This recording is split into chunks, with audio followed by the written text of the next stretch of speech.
అభిరుచి academy presents ద్రోణుడి Panchatantram audio novel a crash course for an enthusiastic student. Visuals Hemanth Varma Vaddadi, producer Anuradha Vaddadi, script voice over VNB Devavarma. Episode number 12. అయితే ఈరోజు కూడా మనం పార్శ్వ ఆలోచన విధానం గురించి చర్చించబోతున్నాం అన్నమాట. అడిగాడు అర్జున్.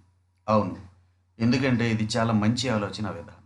ఇలాంటి హయ్యర్ ఆర్డర్ థింకింగ్ మీద పట్టు సంపాదిస్తే ఏ విద్యార్థి అయినా మంచి ఉన్నతికి చేరుకుంటాడు. నిజంగానే ఇది చాలా మంచి ఆలోచన విధానం సార్.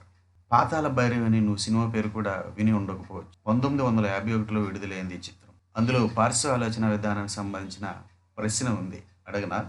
అడగండి సార్. బాతు వెనుక 2 బాతులు, బాతు ముందు 2 బాతులు, బాతుకు ముందు వెనుక 2 బాతులు ఉండేలా అమెరిక ఉంటే ఆ అమెరికాలో తక్కువగా ఎన్ని బాతులు ఉంటాయి? అడిగాడు ద్రోణ. ప్రశ్నలో అతి తక్కువగా ఎన్ని బాతులు ఉంటాయి అని అడిగారంటే ఈ ప్రశ్నకు భిన్నమైన జవాబులు ఉన్నాయని అర్థం అవుతుంది. నార్మల్గా అయితే బాతు వెనుక 2 బాతులు, బాతు ముందు 2 బాతులు అనేది నిజం అవ్వాలంటే 5 బాతులు ఉండాలి. అప్పుడు ఆటోమేటిక్గా 3వ షరతు ముందు వెనుక చెరో బాత్ అనే షరతు కూడా నిజమవుతుంది. చాలా బాగా విశ్లేషించావు. ఆ సంఖ్యను తగ్గించాలంటే ఏం చేయాలో ఆలోచించు, ఎంకరేజింగ్గా అన్నాడు ద్రోణ. చాలా తీవ్రంగా ఆలోచించాడు అర్జున్. 5 బాతులను తీసుకున్నప్పుడు ముందు 2 బాతులు వెనక 2 బాతులు అంటే షరతు సరిపోవటానికి 2 సందర్భాల్లోనూ మధ్యలో ఉన్న 3వ బాతు పాయింట్ ఆఫ్ వ్యూలో ఆలోచిస్తున్నాం. 5 బాతులను తగ్గించాలంటే ఏం చేయాలి? ఫ్లాష్ లాగా ఆలోచన మెరిసింది అర్జున్కి. సార్ జవాబు దొరికింది, గట్టిగా అరిచాడు ద్రోణ. దడుచుకున్నంత పని అయింది ద్రోణకి. తమాయించుకొని ఏంటది అని అడిగాడు. పాయింట్ ఆఫ్ వ్యూ మార్చాలి సార్.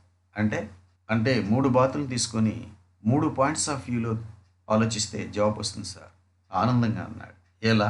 3 బాతులు వరుసగా నిల్చున్నప్పుడు మొదటి బాతు పాయింట్ ఆఫ్ వ్యూలో 2 బాతులు వెనక ఉంటాయి, చివరి బాతు పాయింట్ ఆఫ్ వ్యూలో 2 బాతులు ముందు ఉంటాయి, మధ్య బాతు పాయింట్ ఆఫ్ వ్యూలో ముందు వెనక చెరో బాతు ఉంటాయి, వివరించాడు అర్జున్. ఎక్సలెంట్ అర్జున్, సర్టిఫై చేశాడు ద్రోణ. అర్జున్ మొహం ఆనందంతో వెలిగిపోయాడు. ఇదే స్పీడ్ కొనసాగించు. మరో ప్రశ్న వేస్తున్నాను. సరే సార్. ఒక మహిళకు 7 కూతుళ్ళు ఉన్నారు. ప్రతి కూతురికి ఒక సోదరుడు ఉంటే ఆ మహిళకి ఎంతమంది సంతానం? అర్జున్ ఒక నవ్వు నవ్వాడు. ఎందుకు నవ్వుతున్నావు? తను నవ్వుతూనే అడిగాడు ద్రోణ.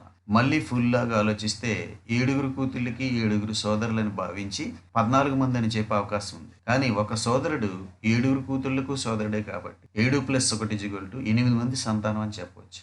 That's right. నవ్వావు కానీ నవ్వుల పాలు కాలేదు, మెచ్చుకున్నాడు ద్రోణ. సంతోషపడ్డాడు అర్జున్. పార్శ్వ ఆలోచన గురించి చర్చిస్తున్న ఈ సందర్భంలో మనం గుర్తు చేసుకోవాల్సిన వ్యక్తి ఎడ్వర్డ్ డి బోనో. ఎవరైనా మనస్తత్వ శాస్త్రం, శరీర ధర్మశాస్త్రంలో విద్యను అభ్యసించిన ఈయన ప్రొఫెసర్గా పనిచేస్తూ ఆలోచన విధానం మీదే పరిశోధన చేశారు.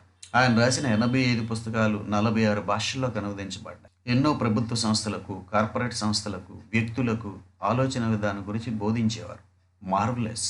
ఇతడు పార్శ్వ ఆలోచన విధానాన్ని ఇంకా మెరుగుపరిచి సమాంతర ఆలోచన విధానం అనే మరో విధానాన్ని కూడా అభివృద్ధి చేశాడు. దాని మీద ఆధారపడిన 6 థింకింగ్ హ్యాట్స్ అనే ప్రక్రియను రూపొందించాడు. దీని గురించి ప్రస్తుతం కాకుండా తర్వాత తరగతుల్లో చర్చిద్దాం. కొసమరిపు ఏంటంటే ఆయన రాసిన ద యూజ్ ఆఫ్ లాటరల్ థింకింగ్ను ది సండే టైమ్స్ 2వ ప్రపంచ యుద్ధం తర్వాత 12 అత్యంత ప్రభావవంతమైన పుస్తకాల్లో ఒకటిగా అభివర్ణించింది. Hats off to Edward de Bono అన్నాడు అర్జున్.